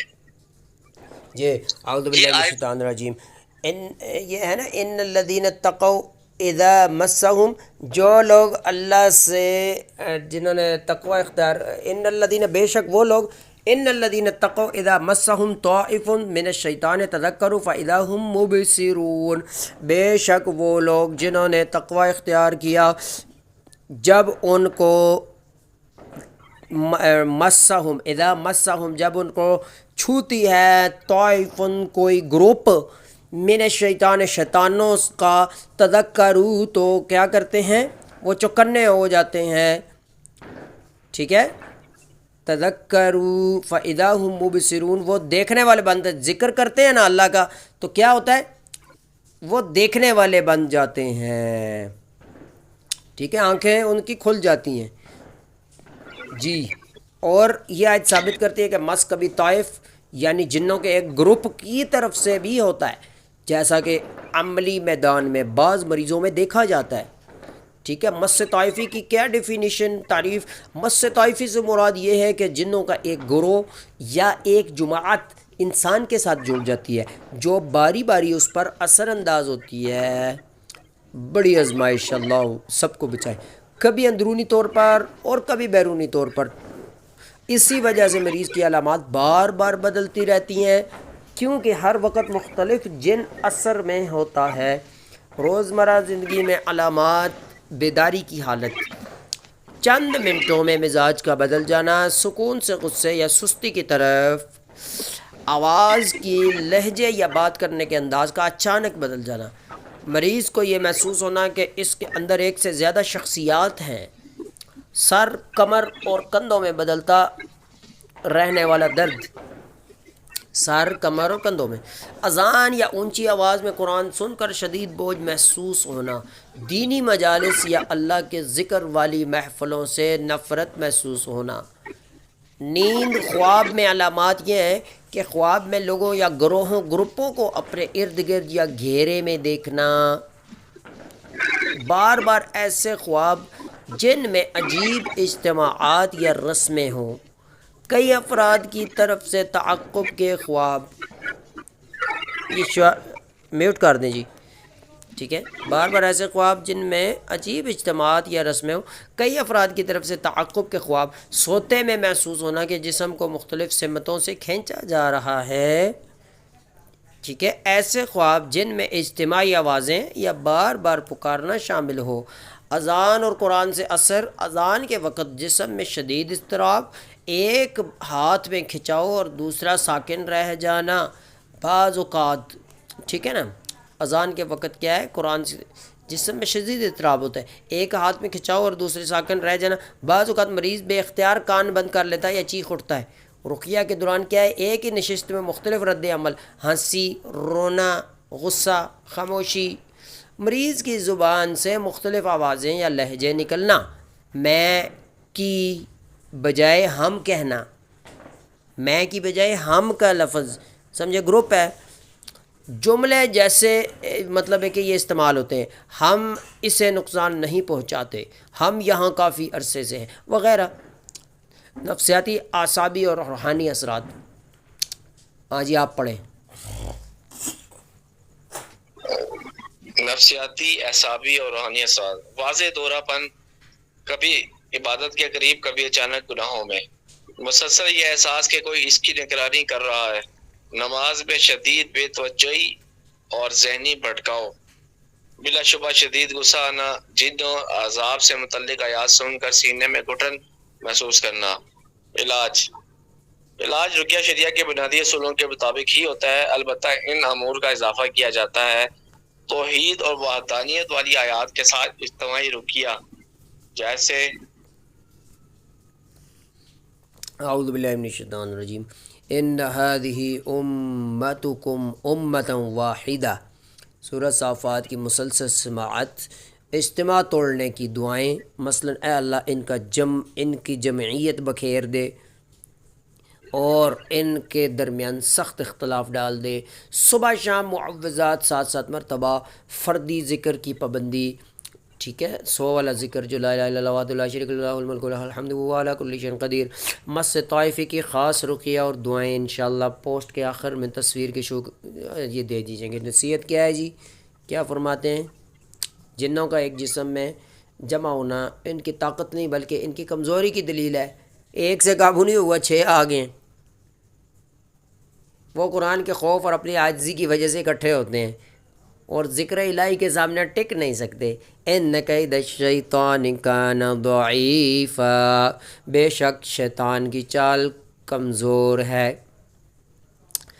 ٹھیک ہے، اور یہ دعائیں ہیں، اے اللہ اس غالب زبردست، اے اللہ اے غالب اور زبردست، ہر اس جنی جماعت کو منتشر فرما جو تیرے بندوں کو اذیت دے رہی ہے، ان کا مکر انہی پر لٹا دے، اور ہم مبتلا کو مکمل شفا، سکون، حفاظت عطا فرما، قرآن کو ہمارے لیے شفا اور نور اور رحمت بنا دے، ٹھیک ہے، اور یہ معاملہ ہے، ٹھیک ہے جی۔ آگے انشاءاللہ ہم سبق پڑھیں گے۔ ابھی دوسری چیز یہ ہے نا کہ غیب اور کائنات کے درمیان سحر کی حقیقت کی تفسیر کیا ہے، آپ پڑھیں گے۔ میرے محترم بھائیو، پچھلی تحریر میں یہ بات واضح کی جا چکی ہے کہ سحر کو محض کونی اسباب کہنا ایک باطل قول ہے جو قرآن، سنت و اجماع امت کے خلاف ہے۔ اب یہاں اس بات کی مزید وضاحت کی جا رہی ہے کہ سحر میں غیب اور کائنات کا باہمی تعلق کیا ہے، تاکہ ہر طرح کا شبہ اور مغالطہ ختم ہو جائے۔ اولاً سحر اپنی اصل میں غیبی ہے۔ نمبر ایک، شیاطین کے ساتھ معاہدہ۔ تھوڑا سا نیچے کریں۔ حقیقی سحر کبھی بھی شیاطین کے ساتھ عہد و پیمان کے بغیر نہیں ہوتا۔ یہ معاملہ نہ حواس سے سمجھا جا سکتا ہے نہ تجربات سے، بلکہ ایک خالص غیبی امر ہے جس میں شرک، ذبح، نظر اور شیطانی اطاعت شامل ہوتی ہے، جیسے کہ اللہ تعالیٰ سورۃ البقرہ کی آیت نمبر 102 میں فرماتے ہیں۔ ولیکن الشیاطین کفروا یعلمون الناس السحر، شیطانوں نے کفر کیا اور جادو کو سکھاتے تھے لوگوں کو جادو۔ یہ کفر ہے ان کا، جادو سیکھنا سکھانا کفر ہے۔ اچھا، طلسمات اور گرہیں، جادوگروں کے استعمال کردہ تعویذات، عزائم اور نامعلوم الفاظ سب جنات سے مدد لینے پر مبنی ہوتے ہیں۔ یہ سب پوشیدہ اسرار ہیں جنہیں نہ عام لوگ سمجھ سکتے ہیں اور نہ سائنس یا تجربہ، اسی لیے یہ عالم غیب سے تعلق رکھتے ہیں۔ دومن، سحر کا اثر غیبی ہے مگر کائنات میں ظاہر ہوتا ہے۔ نمبر ایک، نتائج عام کونی اسباب جیسے نہیں۔ سحر کے اثرات مثلاً بغیر جسمانی سبب کے بیماری، میاں بیوی میں جدائی، تخیل اور وہم، یہ سب شیطانی غیبی قوت کے مداخلت کی وجہ سے ہوتے ہیں۔ اگر یہ واقعی سائنسی یا مادی اسباب ہوتے تو ڈاکٹر اور سائنسدان ان کی تشخیص اور علاج کر سکتے تھے، جبکہ حقیقت میں وہ اس سے عاجز ہوتے ہیں۔ نمبر دو، کونی بیماری اور سحری بیماری میں فرق۔ کونی بیماری مادی سبب رکھتی ہے، وائرس، بیکٹیریا، جسمانی خرابی، اور مادی دوا سے علاج ہو جاتا ہے۔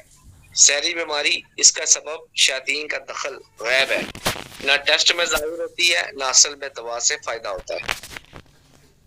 سومن، علاج خود سحر کے غیبی ہونے کی دلیل ہے۔ نمبر ایک، قرآن شفا ہے۔ جی قرآن شفا ہے۔ اگر سحر محض کونی سبب ہوتا تو اس کا علاج بھی مادی دعا ہوتی، ٹھیک ہے، لیکن چونکہ سحر غیبی ہے اس لیے اللہ نے اس کا علاج وہی قرآن، دعا، رقیہ میں رکھا۔ رقیہ بھی دعا ہے نا، وہی کے ذریعے سحر کا توڑ۔ نبی علیہ الصلوۃ والسلام پر جب سحر ہوا تو اللہ نے معوذتین نازل فرمائی اور انہیں سے شفا حاصل ہوئی۔ صحیحین کی روایت ہے، بخاری مسلم کی۔ یہ اس بات کی قطعی دلیل ہے کہ سحر کا علاج الہی شریعت میں موجود ہے، قرآن و سنت میں، طبی میں نہیں ہے۔ چہارم کیا ہے؟ سحر کو کونی کہنے کا خطرناک انجام کیا ہے؟ نہایت نازک اور خطرناک نقطہ کیا ہے؟ پڑھیں آپ۔ اگر سحر کو کونی کہا جائے تو لازماً آئے گا کہ اس کا علاج طبی یا مادی ہو، جو باطل ہے۔ اور اگر کہا جائے کہ علاج قرآن سے ہے لیکن سبب کونی ہے، تو اس کا مطلب یہ ہوا کہ قرآن کو مخلوقی اسباب جیسے دوا، بارش، مقناطیس کے برابر کر دیا جائے، حالانکہ قرآن کلام الہی ہے، مخلوق نہیں۔ اللہ تعالیٰ فرماتے ہیں کلم اللہ موسیٰ تکلیما، ٹھیک ہے، اللہ نے کلام کیا موسیٰ سے، کلام، ٹھیک ہے۔ کلام الہی کو مادی اسباب کے درجے میں لانا سخت گمراہی ہے اور مزید خطرناک عقائد کا دروازہ کھول دیتا ہے۔ پنجم کیا ہے؟ سحر تخیل، نظر بندی، ہاتھ کی صفائی۔ پڑھیں جی۔ یہ حقیقی سحر نہیں بلکہ آنکھوں کا دھوکہ، ہاتھ کی مہارت، بصری فریب ہے، جیسے مجازن سحر کہا جاتا ہے۔ یہ نہ کفر ہے نہ وہ سحر جو شرعی احکام رکھتا ہو۔ ہاں جی، سمجھ آ رہی؟ ہاں جی، کیا ہے؟ سحر تخیل، تخیل خیال کو کہتے ہیں نا، نظر بندی، ہاتھ کی صفائی، یہ میجک شو والے جو کرتے ہیں، یہ حقیقی سحر نہیں ہوتا۔ میجک شو یہ میجک ہوتا ہے، یہ حقیقی سحر نہیں بلکہ آنکھوں کا دھوکہ۔ آنکھیں ادھر ادھر کر کے ٹوپی میں سے کبوتر نکالنا شروع کر دیتے، وہ ہاتھ کی مہارت ہوتی ہے، ٹھیک ہے۔ جیسے مجازن سحر جسے کہہ دیا جاتا ہے جی جادو ہے، جادو آیا، جادو والے کھیل ہیں، ٹھیک ہے۔ یہ نہ کفر ہے نہ وہ سحر جو شرعی احکام رکھتا ہے، ٹھیک ہے، لیکن اس سے بھی بچنا چاہیے۔ خلاصہ کیا ہے؟ حقیقی سحر کیا ہے؟ اپنی اصل میں غیبی شیطان سے تعلق ہوتا ہے، اپنے اثر میں غیبی جنات کا انسان پر اثر، اپنے علاج میں شرعی و غیبی قرآن، رقیہ، ٹھیک ہے۔ سحر تخیل کیا ہے؟ مادی اور کونی۔ شرعی سحر کے احکام اس پر لاگو نہیں ہوتے. ٹھیک ہے. اب اہم تنبیہ کیا ہے؟ جو شخص سحر کو محض کونی اسباب بنانے کی کوشش کرتا ہے، نصوص شرعیہ کو باطل کرتا ہے، اجماع کی مخالفت کرتا ہے، انرجی، طاقت اور شعبدہ بازوں کا راستہ کھولتا ہے. ابن تیمیہ رحمہ اللہ فرماتے ہیں سحر شیاطین کے مدد اور ان کے تقرب کے بغیر حاصل نہیں ہوتا. ابن باز رحمہ اللہ فرماتے ہیں، سعودیہ کے عالم مفتی، سحر شیاطین کی مدد کے بغیر ممکن نہیں، اسی لیے اس کا سیکھنا اور سکھانا کفر ہے. نتیجہ کیا ہے؟ سحر کوئی قدرتی یا سائنسی مظہر نہیں ہے بلکہ ایک غیبی شیطانی طاقت ہے، حقیقت ہے. اور قرآن کوئی مادی سبب نہیں ہے بلکہ کلام الہی ہے. ٹھیک ہے. اس کو مخلوق تو نہیں کہہ سکتے، قرآن تو کلام ہے، مخلوق تو نہیں. اب جس کے ذریعے اللہ اور سحر کو باطل فرماتا ہے، کلام الہی ہے قرآن، جس کے ذریعے اللہ سحر کو کیا فرماتا ہے؟ باطل فرماتا ہے. آخر میں یہ بات یاد رہے کہ سحر اور شیاطین سب اللہ کی مخلوق ہیں اور ان کا اثر بھی اللہ کے اذن کے بغیر نہیں ہو سکتا. دلیل بقرہ 102 وما هم بضارین بہ من احد الا باذن اللہ. ٹھیک ہے. اب مس کی آگے قسم ہے مس العاشق، عاشق جن، عاشق جن. جی یہ پڑھیں جی آپ. تمہید.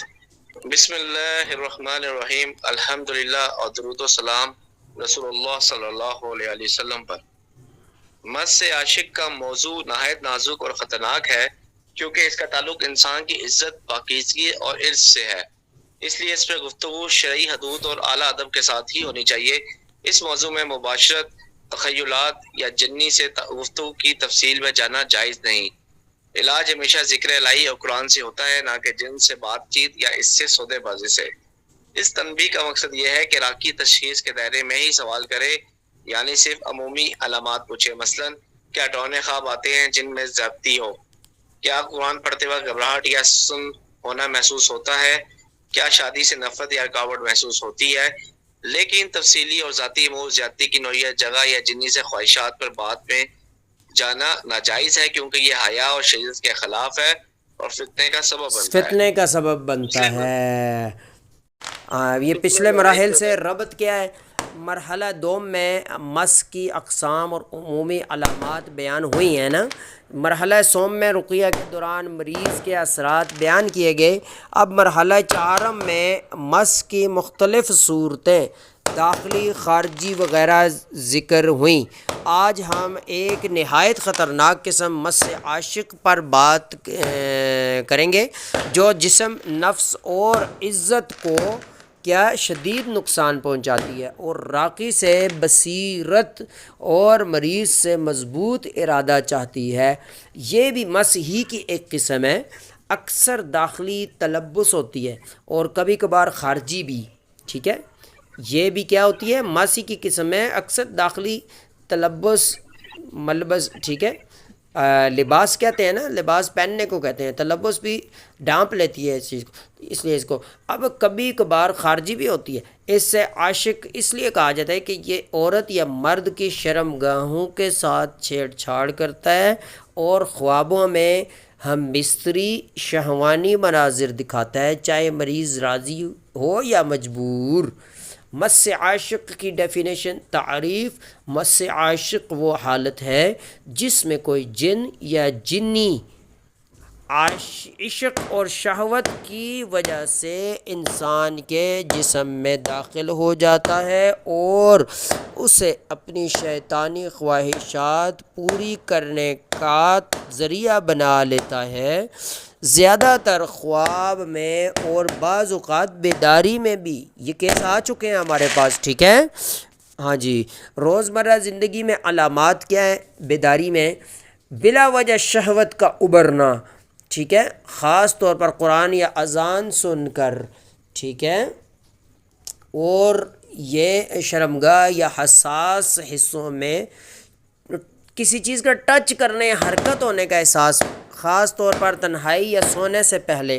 ٹھیک ہے. شادی سے نفرت یا ازدواجی زندگی میں مسلسل بگاڑ، طہارت اور عبادت میں وسوسے، غسل، استنجا وغیرہ میں شک، شدید سستی، تنہائی پسند کرنا، لوگوں سے کٹ جانا اور خواب میں علامات بار بار جنسی زیادتی یا حرام اعمال کے خواب آتے ہیں.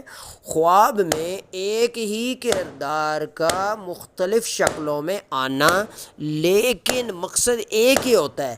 ٹھیک ہے. بغیر طبعی سبب کے بیداری پر آثار جماع یا رطوبت، بغیر طبی سبب کے بیداری پر آثار جماع یا رطوبت، ٹھیک ہے، شلوار پاجامے کے اوپر باقاعدہ پانی نظر آتا ہے. خواب میں بار بار شادی یا منگنی کا ٹوٹ جانا، ڈراؤنے خواب جن میں زبردستی فحاشی پر مجبور کیا جائے. اذان اور قرآن سے اثر، اذان کے وقت بے چینی، گھبراہٹ، اذان سے بھاگنے یا کان بند کرنے کی خواہش. رقیہ کے وقت پاکیزگی اور عفت والی، پاک دامنی والی آیات پر شدید رد عمل. شرمگاہ کے علاقوں میں کے قریب حرکت، بجلی یا ایسا احساس ہوتا ہے. کبھی جنی کا اپنی خواہش یا سبب تلبس بیان کرنا. ٹھیک ہے. اور مرد اور عورت دونوں کو ہو سکتا ہے. یہ مرد کے ساتھ فیمیل جننی اور عورت کے ساتھ میل جن. اب نفسی، اعصابی اور روحانی اثرات. تنہائی کا شوق، شادی سے گریز یا شریک حیات سے نفرت، فحاشی سے متعلق وسوسے اور خیالات. نماز میں توجہ کی کمی، خاص صورتوں جیسے النور، سورہ یوسف، سورہ نور میں زیادہ بھول. ٹھیک ہے.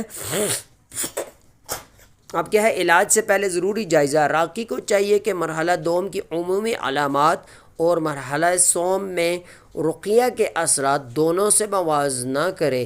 اگر علامات زیادہ تر داخلی تلبس کی ہوں تو یہ مس عاشق داخلی ہوگا، اور اگر علامات ہلکی یا صرف نیند یا اطراف میں ہوں تو خارجی مس کا امکان ہوگا. صحیح تشخیص کے بغیر جلدی فیصلہ نہیں کرنا چاہیے.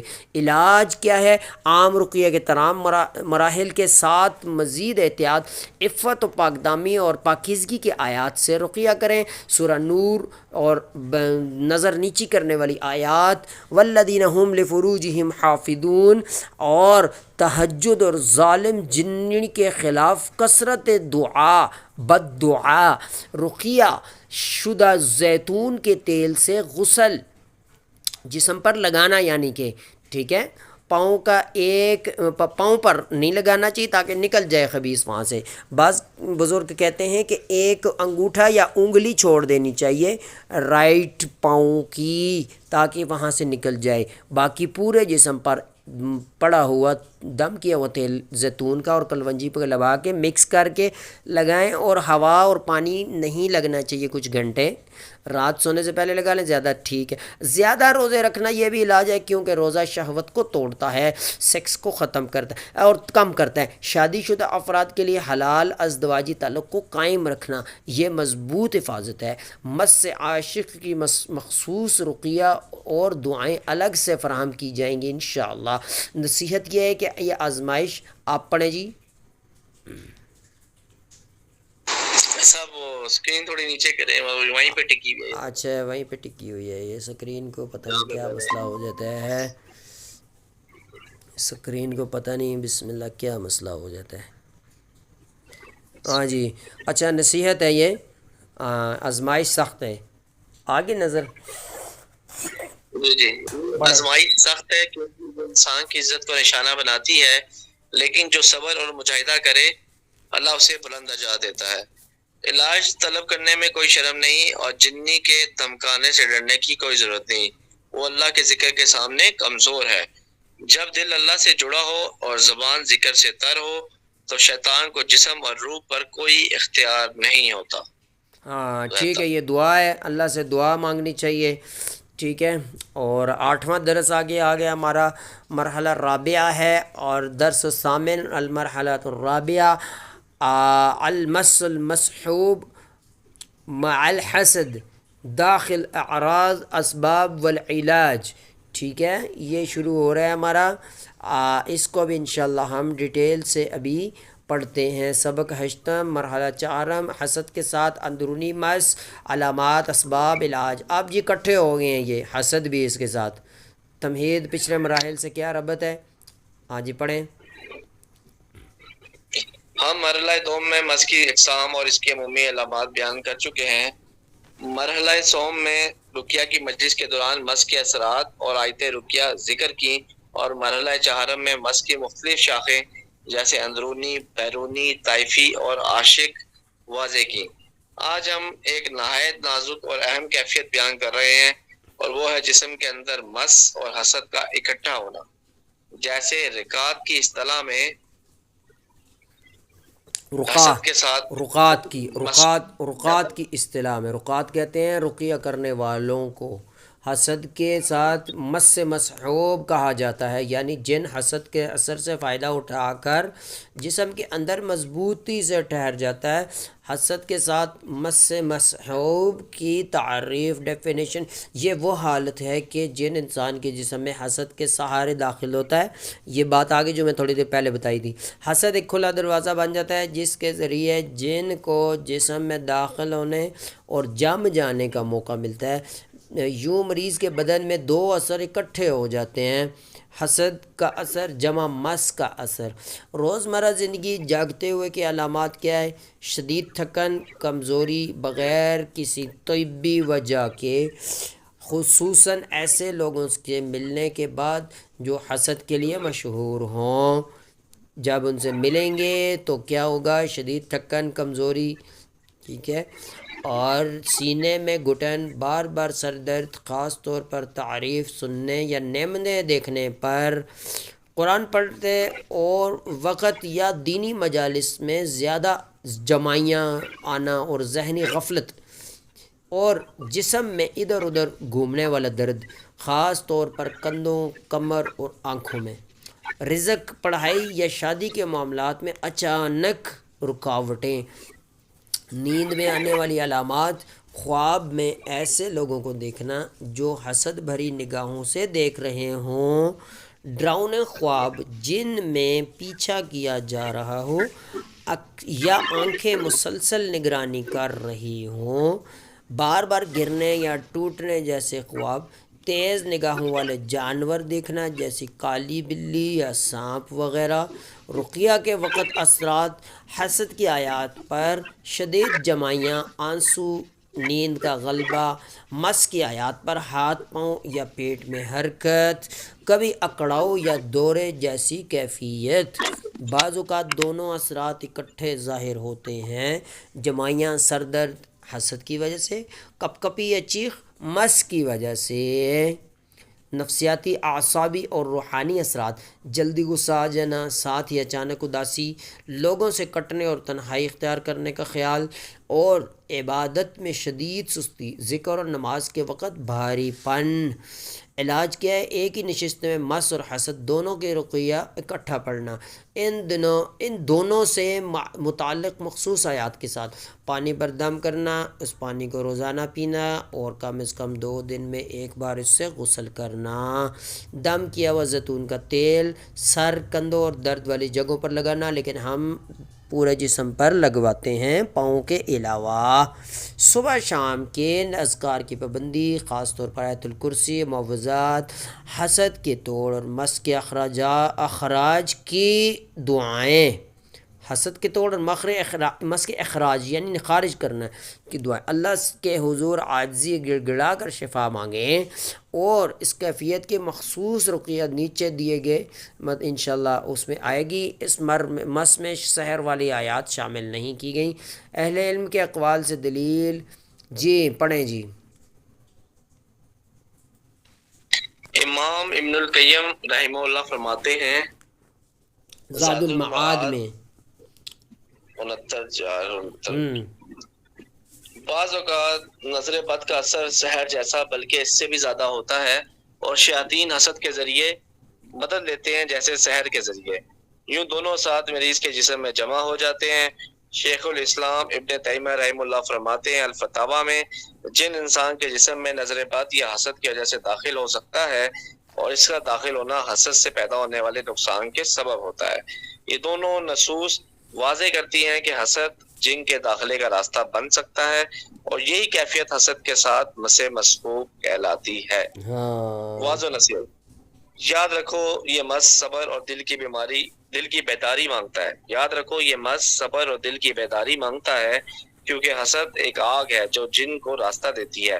جب مریض ذکر، یقین اور اللہ کی رضا پر راضی ہو کر اس آگ کو بجھا دیتا ہے تو شیطان کا راستہ بند ہو جاتا ہے۔ غم، حسد اور جلنے سے بچو، اللہ کی نعمتوں پر شکر کرو، دوسروں کی طرف ناراضی کی نظر سے مت دیکھو، کیونکہ حسد کرنے والا سب سے پہلے خود جلتا ہے اور صبر کرنے والا سب سے پہلے اجر پاتا ہے۔ بالکل، یہ دعائیں مانگ رہے ہیں اللہ اس شخص کو شفا دے جو حسد اور مس میں مبتلا ہے، ہر نظر بد حسد کا اثر باطل فرما، شیطان رجیم کو اس سے دور کر، وغیرہ وغیرہ۔ تو رقیہ بھی اس کا انشاءاللہ خاص ہوگا، اور یہ بہت آزمائش ہوتی ہے بندے پہ نا، کٹھی ہو جائیں یہ چیزیں تو ڈبل اثر ہو جاتا ہے ان کا، لیکن قرآن کے سامنے کچھ نہیں، ڈٹ جانا چاہیے مریض کو اور راقی کو انشاءاللہ۔ انتم الاعلون ان کنتم مؤمنین، قرآن میں اللہ کا وعدہ ہے تم ہی غالب رہو گے بشرطے کہ تم مومن ایمان والے ہو، ٹھیک ہے نا۔ تو یہ چیزیں بڑی ضروری ہیں، ٹھیک ہے نا، بہت زیادہ اللہ کے ہاں اللہ سے تعلق رکھنا چاہیے، اور اس کا رقیہ انشاءاللہ آگے آ رہا ہے، وہ انشاءاللہ مل جائے گا ڈیٹیل سے، اس کے مطلب ہے کہ آگے ہم بتائیں گے انشاءاللہ تعالی۔ اور پڑھا کیسے جاتا ہے یہ رقیہ، یہ میں تھوڑا سا بتانا چاہوں گا، پڑھیں جی یہاں سے۔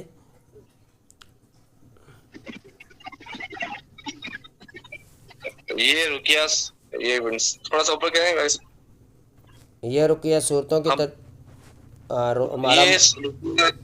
ہمارا منہج رقیہ اور تشخیص، our methodology in رقیہ اینڈ ڈائگنوسس۔ یہ رقیہ صورتوں کی ترتیب پہ نہیں بلکہ تشخیصی ترتیب پہ مرتب کی گئی ہے، تاکہ راقی کے لیے مجلس کے دوران ظاہر ہونے والے اثر سے مریض کو تھوڑا نیچے کریں، تاکہ راقی کے لیے مجلس کے دوران ظاہر ہونے والے اثر سے مریض کی نوعیت پہچاننا آسان ہو۔ ابتدا میں عام رقیہ اور ثابت شدہ آیات پڑھی جاتی ہیں، درمیان میں پہلے حسد کی آیات، پھر سحر کی آیات، پھر مس کی آیات، ہر مرحلے پر نیت کی تجدید کے ساتھ۔ اس ترتیب کے مطابق اگر حسد کی آیات پہ مریض متاثر ہو تو غالب گمان یہی ہوگا کہ مرض حسد ہے، پھر بیداری اور خواب کی علامات سے تصدیق کی جاتی ہے۔ سحر کی آیات پر اثر ظاہر ہو تو اسے سحر تشخیص کہا جاتا ہے، اگر سے مس کی آیات میں اثر ظاہر ہو اسے سحر، اگر سحر کی آیات پر شدید اثر ظاہر ہو تو اسے سحر تشخیص کیا جاتا ہے، اور صرف مس کی آیات پر ہو تو اور حسد یا سحر کی علامات نہ ہو تو مس کی تشخیص کی جاتی ہے، ٹھیک ہے۔ یہ دیکھنا چاہیے، تشخیص کے بعد اگر حسد ثابت ہو تو مریض کے رقیے سے سحر کی آیات نکال دی جاتی ہیں، اگر سحر ہو تو حسد کی آیات نکال دی جاتی ہیں، اگر صرف مس ہو تو حسد اور سحر دونوں کی آیات ہٹا دی جانی چاہیے، اور صرف عام رقیہ باقی رکھے جاتے ہیں، ٹھیک ہے۔ اور یہ آیات محض تلاوت نہیں بلکہ دل کی ٹھیک ہے حاضری، دل کی توجہ، نیت کی تجدید، مریض کے رد عمل کے مشاہدے کے ساتھ پڑھی جاتی ہیں۔ تشخیص صرف آیات سے نہیں بلکہ خواب، بیداری کے رویے، روزمرہ علامات سے مکمل کی جاتی ہے، پھر یہی مخصوص رقیہ مریض کا مستقل علاجی ورد بن جاتی ہیں، جو اس پر پانی اور تیل پر پڑھی جاتی ہیں اور اللہ کے حکم تک جاری رکھی جاتی ہے۔ کیا ہے رقیہ؟ جامع اور شافی ہے، یہ بذات خود عبادت اور ذکر ہے، اللہ نے اسے اپنے بندوں کے لیے نور اور رحمت بنایا ہے۔ تشخیص محض ایک ذریعہ ہے تاکہ ہر مریض کو اس کے مرض کے مطابق علاج ملے، تاکہ بے قاعدہ کثرت تلاوت سے اسے تھکا نہ دیا جائے، ٹھیک ہے۔ اور یوں ہم نے تشخیص کا عملی منہج مکمل کیا تاکہ اب مرحلہ صوم کا آغاز کیا جائے، جس میں ہر روحانی مرض، حسد، سحر، مس کو تفصیل سے بیان کیا جائے گا، اس کی علامات اور مریض و خاندان پر اس کے اثرات کے ساتھ. ٹھیک ہے. اب آگے انشاءاللہ درس الثامن المرحلہ الرابعہ المس المصحوب مع الحسد داخل اعراض الاسباب والعلاج. ٹھیک ہے. یہ ڈیٹیل آگے بتا رہا ہے جو پیچھے ہم نے پڑھی ہے کہ حسد کے ساتھ وہ مصحوب اور مع الحسد داخل علامات اسباب اور علاج. ٹھیک ہے جی. یہ پڑھیں ذرا. تمہید اور نچلے مراحل سے ربط. ہم نے دوسرے مرحلے میں مس کی اقسام اور عام علامات بیان کی. تیسرے مرحلے میں مس کے اثرات اور آیات رقیہ کی وضاحت کی اور چوتھے مرحلے میں مختلف اقسام جیسے داخلی، خارجی، طائفہ اور عاشق کے مس کی تفصیل دی. آج ہم ایک حساس حالت پر بات کریں گے جو ہے مس کا حسد کے ساتھ جمع ہونا، یعنی مس مسحوب بالحسد، جہاں جن حسد کے اثر سے جسم میں مضبوطی سے بسیط ہو جاتا ہے. تعریف: یہ وہ حالت ہے جس میں ایک جن انسان کے جسم میں داخل ہو جاتا ہے اور اس کے لیے حسد دروازے کا کام کرتا ہے. یوں دونوں اثرات حسد اور مس جسم میں جمع ہو جاتے ہیں. روزمرہ علامات: بغیر طبی وجہ کے شدید تھکن، خاص طور پہ ایسے لوگوں سے ملاقات کے بعد جو حسد رکھتے ہیں. سینے میں تنگی اور بار بار سر درد، تعریفیں یا نعمتیں دیکھنے پر پڑ جاتا ہے. قرآن پڑھتے یا مجالس علم میں شریک ہوتے وقت بار بار جماعی یا توجہ بکھرنا، جسم میں متحرک درد خاص طور پر کندھے، پیٹھ اور آنکھوں میں، رزق، تعلیم یا شادی میں اچانک مشکلات. خواب میں علامات: خواب میں لوگوں کو سخت نظر یا حسد کے ساتھ دیکھنا، خوفناک خواب، تعقب یا مسلسل نگرانی، گرنے یا بار بار شکست کے خواب، تیز آنکھوں والے جانور دیکھنا جیسے کہ سیاہ بلی، سانپ وغیرہ. رقیہ کے اثرات: آیات حسد پڑھنے پر شدید جمائی، آنسو یا نیند کی خواہش. آیات مس پڑھنے پہ اعضاء یا پیٹ میں حرکت، ممکنہ طور پر اسپاسم یا دورہ. بعض اوقات مریض پر دوہرا رد عمل، جمائی، سر درد، حسد اور لرزش، چیخ، مس.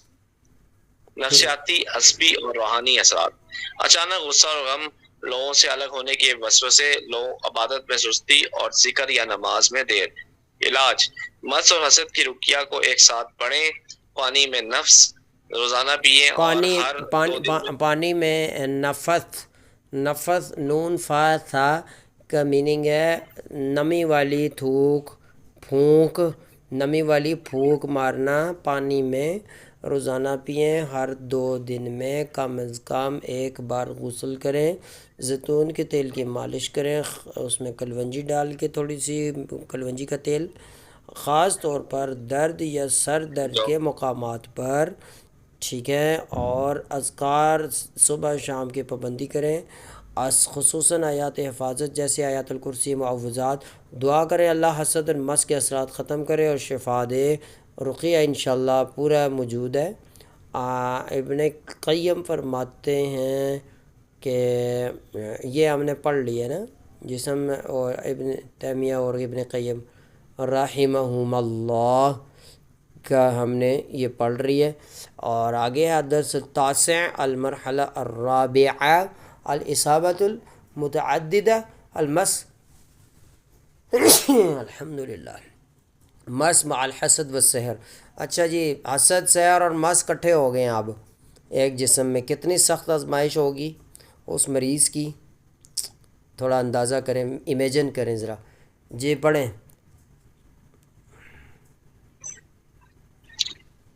درس نمبر 9 مرحلہ چہارم اصابہ متعددہ مس مع الحسد والسحر. تمہید اور پچھلے مراحل سے ربط کیا ہے. پہلے مرحلے میں ہم نے رقیہ شرعی کی پابندی اور صحیح منہج کی اہمیت بیان کی، جادو اور دھوکہ سے دور رہنے کی ہدایت کی. دوسرے مرحلے میں کیا کیا جی؟ دوسرے مرحلے میں روحانی بیماریوں، حسد، جادو، مس اور ان کی علامات روزمرہ اور خواب میں بتائی گئیں. تیسرے مرحلے میں یہ بھی دیکھا کہ یہ اثرات رقیہ کے دوران اور آیات تشخیص میں کیسے ظاہر ہوتے ہیں. آج ہم ایک پیچیدہ اور خطرناک حالت دیکھیں گے، مس کے ساتھ حسد اور جادو کا اجتماع، جیسے الرقا، جس کو الرقات الاصابۃ المتعددہ کہتے ہیں. تعداد یعنی متعدد مصیبت پہنچ گئی ہے اس مریض کو. ٹھیک ہے. تینوں چیزیں اکٹھی ہو گئی اس میں. راقی حضرات اس کو تعریف. ڈیفینیشن تھا جی. یہ وہ حالت ہے جس میں مریض کے جسم میں شدید حسد موجود ہو، کھلا دروازہ، اور اس کے ساتھ جادو بھی ہو جس میں جن خادم السحر خدمت کر رہا ہوں. یوں حسد، جادو، مس ایک ساتھ اثر انداز ہوتے ہیں. یہ سب سے شدید روحانی اذیت کی صورت ہے، کیونکہ ہر اثر دوسرے کو مضبوط کرتا ہے اور مصیبت بڑھ جاتی ہے. روزمرہ علامات: زندگی کے ہر شعبے میں رکاوٹ، شادی، رزق، تعلیم، کام، جسم میں متحرک درد، خاص طور پر سر، پیٹھ اور پیٹ میں، شدید ڈپریشن اور بے وجہ اداسی، ذہنی انتشار اور بھول جانا، حتیٰ کہ چھوٹی باتیں بھی یاد نہیں رہتی، خودکشی یا خود سے نفرت کے شدید وسوسے. خواب میں علامات: جادو سے متعلق رسی یا علامات دیکھنا، بال یا دانت گرنے کے بار بار خواب، لوگوں کو حسد یا سخت نظر سے دیکھنا. خوفناک خواب، جنسی یا زبردستی کی صورت، مس سے عاشق کا اثر. قبریں یا دفن شدہ کام دیکھنا. رقیہ کے اثرات: آیات حسد، شدید جمائی، آنسو، اچانک سستی. آیات جادو، شدید اسپاسمم یا دورہ، خادم السحر بول سکتا ہے. آیات مس، لرزش یا اعضاء میں حرکت، عجیب آوازیں. یہاں اثرات تینوں حسد، جادو، مس میں تقسیم ہوتے ہیں: نفسیاتی، عصبی اور روحانی اثرات. شدید موڈ کے اتار چڑھاؤ، اچانک خوشی پھر گہرا غم، تنہائی کی رغبت، عبادت میں کمزوری، منفی خیالات اور مسلسل وسوسے. علاج: مکمل رقیہ، آیات حسد پلس جادو ایک ساتھ پڑھیں. پہلے حسد پر توجہ دیں کیونکہ یہ دروازہ ہے. حسد کم ہونے کے بعد جادو کی آیات پڑھیں. خاتم السحر کو ختم کریں. جادو ختم ہونے کے بعد مس کا اثر خود کم ہوگا. پھر عمومی رقیہ جاری رکھیں. پانی میں نفس، غسل اور زیتون کے تیل سے روزانہ مالش کریں. ہر کیس کو علامات اور رقیہ کے اثر کے مطابق دیکھیں. روزانہ تحسین کی پابندی، اذکار، آیت الکرسی، معوذات، سورہ بقرہ کے اول و آخر آیات. مکمل رقیہ کا ٹھیک ہے. آگے ایڈوائز. عزیز مریض، جان لیں کہ جو آپ پر آیا وہ آپ کو نہیں چھوڑ سکتا، اور جو آپ سے گزر گیا وہ آپ پر نہیں آیا. اللہ جب کسی کو چاہتا ہے تو اسے آزمائش سے پاک کرتا ہے اور اس کے درجات بلند کرتا ہے. صبر کریں. یاد رکھیں کہ مشکل لمبی ہو سکتی ہے لیکن راحت قریب ہے، اور شفا صرف اللہ سے ہے. جیسے اللہ تعالیٰ سورۃ الشعراء کی آیت نمبر 80 میں فرماتا ہے، وَإِذَا مَرِضْتُ فَهُوَ يَشْفِينِ. یاد سے بچیں. شیطان خوش ہوتا ہے جب مریض کا دل ٹوٹا ہو اور اداس ہوتا ہے. جب دل ذکر و یقین سے بھرا ہو، لسان کو ذکر اللہ میں مشغول رکھیں اور کہیں اللہم اجعل، یعنی دعا کریں. ایک یہ آزمائش ہے نا، ڈبل نہیں ٹریبل آزمائش آ گئی ہے. ٹھیک ہے، حسد کے ساتھ مس بھی ہے، جادو بھی ہے، تو یہ ٹریبل آزمائش. دعائیں باقی بتائی گئی ہیں، دعا کرتے رہنا چاہیے. ٹھیک ہے، اور اللہ ہی اس کو دور کرے گا. اور یہ ماہر راقی کی موجودگی میں علاج انشاءاللہ زیادہ مطلب فائدہ دے گا. اور رقیہ میں مخصوص عادات کی پابندی سے خبردار کرنے کا پیغام کیا ہے. آگے پڑھیں. میرے معزز بھائیوں، یہ ایک اہم تنبیہ ہے، جیسے کہ بڑے علماء نے بھی بتایا ہے اس مسئلے کے بارے میں. جو بعض رکعات اور رقات راقیوں کی جمع ہے. عربی میں رقات یعنی بہت سارے راقی، جو بعض رقات اور مسترقین بغیر علم کے کرتے ہیں. ٹھیک ہے، یہ مسئلہ ہے مخصوص تعداد میں سورہ آیات کی تلاوت کو علاج کے لیے محدود کرنے کا. جیسے کہ کہا جائے سورہ کافرون 21 بار پڑھو، اخلاص 7 بار، فلق 7 بار، ناس 7 بار. اور یہ کہ یہ یقین سمجھا جائے کہ شفا صرف اسی تعداد سے ممکن ہے، نہ کم نہ زیادہ. یہ عمل شرعی طور پر غلط اور بدعت ہے. آپ کہہ سکتے ہیں کہ 7 بار پڑھ لو، 3 بار پڑھ لو، 11 بار پڑھ لو، طاقت پسند کیا گیا ہے شریعت میں. لیکن یہ نہیں کہنا چاہیے کہ 7 ہی پڑھنے ہیں، اسی میں شفا ہے.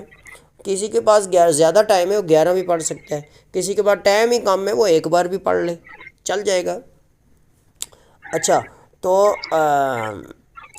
اور یہ اب تعداد مقرر جب بہت زیادہ پکی کریں گے نا تو یہ جادوگر اور گروں کی طرز سے ملتا جلتا ہوگا پھر یہ طریقہ، جو اپنے اعمال کو نمبروں اور پوشیدہ رازوں سے باندھ دیتے ہیں، جادوگر ایسے ہی کرتے ہیں نا۔ اولاً یہ کہ رقیہ میں مخصوص عدد کی کوئی شرعی دلیل نہیں، نبی علیہ السلام صحابہ کرام سے ہی ثابت نہیں، اور یہ کسی مخصوص صورت کو کسی خاص تعداد میں پڑھا گیا تاکہ مس، جادو یا حسد سے شفا ملے۔ نبی علیہ السلام جو پڑھتے رقیہ کرتے وہ قرآن کی آیات جو آسانی سے دستیاب تھیں، کبھی کبھار دہرائی جاتی، مگر کبھی تعداد کو شرط نہیں بنایا گیا۔ قرآن میں شفا ہے، یہ عمومی آیت ہے، یعنی شفا برکت تعداد میں نہیں ہے بلکہ تلاوت، ایمان اور یقین میں، ٹھیک ہے نا۔ علماء کے اقوال میں عدد کی پابندی سے منع کیا گیا۔ ابن تیمیہ فرماتے ہیں کہ یہ ڈیٹیل موجود ہے ان کے فتاوی الکبریٰ میں کہ رقیہ جو قرآن کے ساتھ اور دعا جائز ہے، جب کہ وہ عربی الفاظ میں معلوم ہو ان کا معنی، اور ولم یجعل لها عدد مخصوص، اور ان کے لیے مخصوص تعداد مقرر نہ کی جائے، الا ما ورد به الشرع، ٹھیک ہے، سوائے اس کے کہ جو شریعت میں آ گئے، جیسے 100 والا ذکر کرو صبح شام، 24 گھنٹے میں ایک بار پڑھو، ٹھیک ہے، 100 بار سبحان ربی العظیم، ٹھیک ہے، اس طرح فلاں چیز فلاں اتنے بار، شریعت میں جو آگے وہ ٹھیک ہے۔ خود سے تعداد مقرر کرنا اور اسی پہ رہنا یہ غلط ہے، ٹھیک ہے۔ ہاں، اور ابن باز رحمہ اللہ بھی فرماتے ہیں اسی طرح کی لا یجوز تخصیص قراءت سور او آیات بعدد معین، ٹھیک ہے، بعدد معین الا بدلیل، نہیں ہے جائز خاص کرنا قراءت صورتوں کی یا آیتوں کی عدد تعداد معین کر کے، مگر دلیل ہو تو ٹھیک ہے، کیونکہ یہ وہ چیز ہے کہ یہ بدعت ہے، ٹھیک ہے، لأن ذلك من البدع، ٹھیک ہے، یہ بدعتوں میں سے ایک بدعت ہے۔ اور رقیہ جو شرعی ہے وہ سنت سے آیا ہے، ٹھیک ہے، اور او بما لا يخالفها، ٹھیک ہے، مجموعہ فتاوی ابن باز 277-3۔ شیخ ابن عثیمین رحمہ اللہ فرماتے ہیں اللہ اکبر، من جعل عددا، مطلب ہے کہ اسی طرح یہ سارا کچھ آ رہا ہے، ٹھیک ہے، یہ بھی منع کر رہے ہیں، یہ علماء کے اساتذہ ہیں، ٹھیک ہے، تو اس سے بچنا چاہیے۔ تکرار مشروع عدد بے مبتدا میں فرق، تکرار مشروع آیات یا دعا کو شفا کی نیت اور خشوع کے لیے دہرایا جائے بغیر مخصوص تعداد کے، مخصوص تعداد کے ساتھ کیا ہے، تکرار مشروع آیات یا دعا کو شفا کی نیت اور خشوع کے لیے دہرایا جائے بغیر مخصوص عدد کے۔ تعداد مبتدع، کسی عدد کو شرط قرار دینا کہ شفا صرف اسی سے ہو، یہ ممنوع ہے۔ عبادات میں توقیفی اصول ہے، یعنی صرف وہی عمل شریعت میں جائز جو دلیل کے ساتھ آیا ہو۔ امام مالک رحمہ اللہ فرماتے ہیں مطلب ہے کہ اسی طرح یہ چیزیں نا منع کر رہے ہیں یہ بزرگ، جیسا کہ میں نے اردو میں بتا دیا، نبی علیہ السلام کی حدیث بھی ہے جو جس قوم کی مشابہت کرے گا اسی میں سے ہے، تو یہ ان چیزوں سے بچنا چاہیے۔ خلاصہ کیا ہے، ٹھیک ہے، تدبر کے ساتھ، خشوع کے ساتھ، تسلسل کے ساتھ آیات پڑھیں، ترتیل کے ساتھ، ٹھیک ہے۔ کسی مریض کو بغیر دلیل مخصوص عدد بتانا بدعت کا دروازہ کھولنا ہے، ٹھیک ہے۔ یہ رقات اور طالب علموں کے لیے اس میں کیا ہے وہ ہے۔ باقی انشاءاللہ میرا خیال ہے کہ کل پڑھیں گے، تو یہ اسکرین شاٹ لے لیں جی، اسکرین شاٹ لے لیں اس کا انشاءاللہ۔ باقی اللہ خیر کرے۔ شیطان کی دوران رقیہ شیطان کی جو شرارتیں ہیں وہ ہیں، ٹھیک ہے۔ وآخر دعوانا ان الحمد للہ رب العالمین، کل یہاں سے سٹارٹ کریں گے۔